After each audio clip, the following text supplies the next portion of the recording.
Okay, so get ready, because today we are diving headfirst into the world of contemporary atheism. Sounds intense. It is. Specifically, this book you sent over, Militia of Atheism, by Abdullah Al-Ajiri. Which, I gotta say, that title alone definitely makes a statement. Yeah, it's provocative, and it really gets to the heart of Al-Ajiri's argument, which is that this new wave of atheism, well, it's not content with just like disagreeing with religion. They're out there. They're actively trying to dismantle it. Dismantle, that's a strong word. You know how some people are just content to like not believe and live and let live? Right. It sounds like way different. It is. It's a completely different beast. Al-Ajiri, he describes it as a movement that's moved beyond just quiet skepticism, to a full-on campaign. Wow. And get this, he actually compares this new atheism to a militia. A militia. A militia organized, strategic, and ready to engage in a war of ideas. Okay, so this isn't just your grandfather's atheism then. What sparked this whole thing? Was it something gradual, or was there like a catalyst? Well, according to Al-Ajiri, a pivotal moment was the 9/11 attacks. Really? Yeah, and this is where it gets really interesting because you'd think, such a tragedy might push people towards faith. Right, seeking solace and all that. Exactly. But Al-Ajiri points out that for some intellectuals, it had the opposite effect. Right. He highlights figures like Sam Harris, who became a leading voice in the new atheism movement. And Harris directly links his work to 9/11. He's even been quoted as saying, "September 11th was a watershed event for me. I realized that religion is the most dangerous force in the world." Wow. Okay, so it's like 9/11 ripped off a bandage, and this simmering critique of religion just boiled over. That's a great way to put it. And this is where their tactics really come into play. Al-Ajiri argues that new atheism didn't just want to win arguments in academic circles. They wanted to go mainstream. So how'd they do that? How do you go from lecture halls to, like, the masses? Well, they strategically used popular media. Think books, documentaries, primetime TV. They were everywhere. Everywhere. Yeah. Like Richard Dawkins' The God Delusion, or that Bill Maher film Religulous. Those weren't just for niche audiences. They were bestsellers. Huge cultural moments. Yeah, those weren't gathering dust in the university library. They were flying off the shelves. Yeah. Tells you something about what was going on then. Absolutely. And Al-Ajiri points out this was very deliberate. They weren't just trying to reach fellow academics. They packaged these complex ideas in a way that was accessible, even entertaining to a wider audience. So, atheism for dummies, but hopefully less condescending. The laughs. Yeah, more like taking complex philosophical arguments and making them relatable, even funny at times. They weren't afraid to use strong language, bold claims, a bit of wit to get their point across. Okay, so bestsellers, documentaries. But Al-Ajiri's argument goes even deeper than that, right? Yeah. He points to community building, too. Mm-hmm. It's fascinating. They're almost mirroring the very structures they're critiquing. It is fascinating, right? They weren't content with just tearing down. They wanted to build something in its place.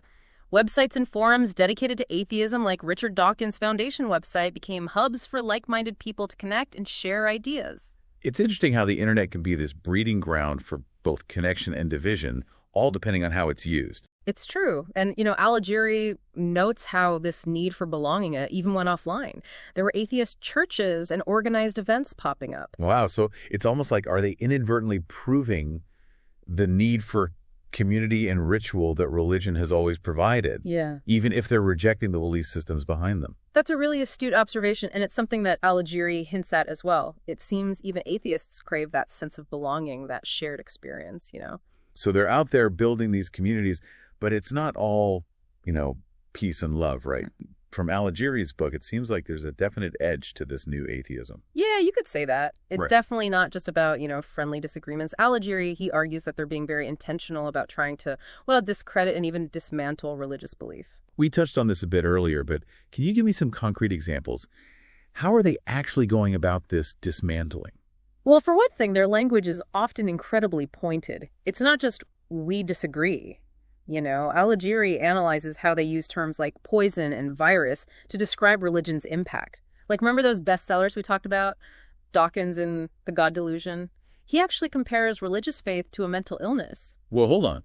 Are you saying they're comparing religion to like a literal virus? It's pretty hardcore, and there's a strategic purpose behind it.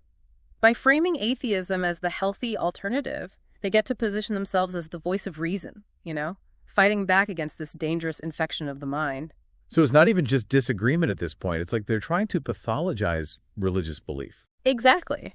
And this ties into another tactic that Alighieri highlights, using science as a weapon in this war of ideas. Right, because we can't forget that science is like a huge EE part of their brand. Oh, absolutely. Now, there's nothing inherently wrong with valuing science and reason, but Alighieri argues that they often go beyond just promoting scientific literacy, He says they use it to discredit anyone who dares to challenge their worldview. So less about open inquiry and more about you're either with us or against us. Pretty much. And Alighieri points to that whole expelled documentary controversy as a prime example. Oh, yeah, the one with Ben Stein and Intelligent Design. Wasn't that basically just an attempt to discredit evolution by any means necessary? Pretty much, yeah. The film basically pushes this idea of intelligent design, which argues that certain features of the universe are best explained by an intelligent cause, not just random natural processes. Which, that's a whole other debate, right? What does it have to do with new atheism? Well, they latched onto it. Yeah.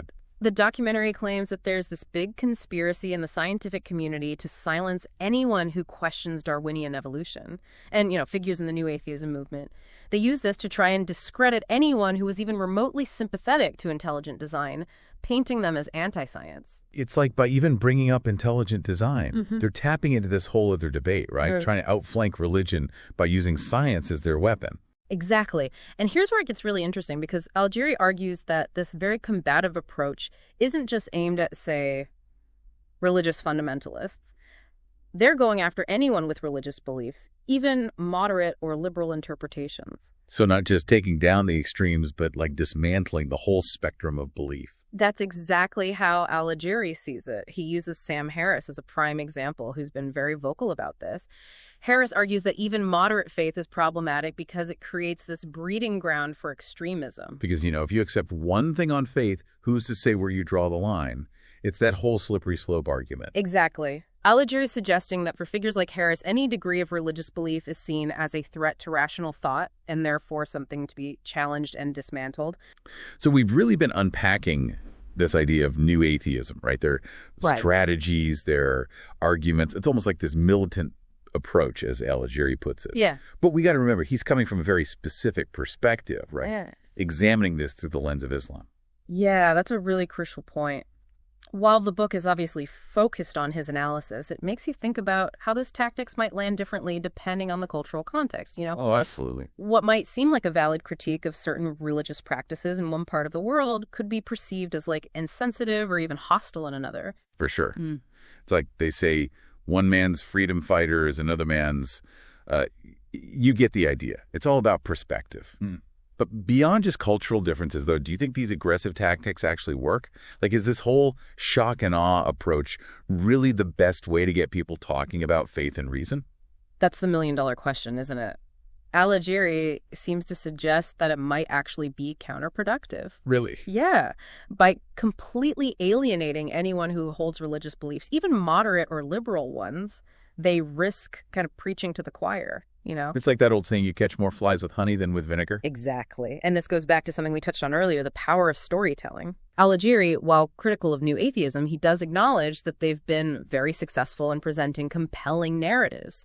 They haven't just relied on, cold, hard logic and reason. They've shared personal stories, used humor, even tapped into the sense of frustration that a lot of people feel, religious or not. And that's something people can connect with. That's true. When you think about the most impactful atheist voices, they tend to resonate with you on an emotional level, not just an intellectual one. Exactly. And I think that's something for all of us to consider, regardless of our own personal beliefs. How can we engage in these tough conversations in a way that's both intellectually honest and emotionally resonant? Right, because shutting down the dialogue benefits no one. So as we wrap up this deep dive, what's the key takeaway here for our listeners? What do we want them to walk away with?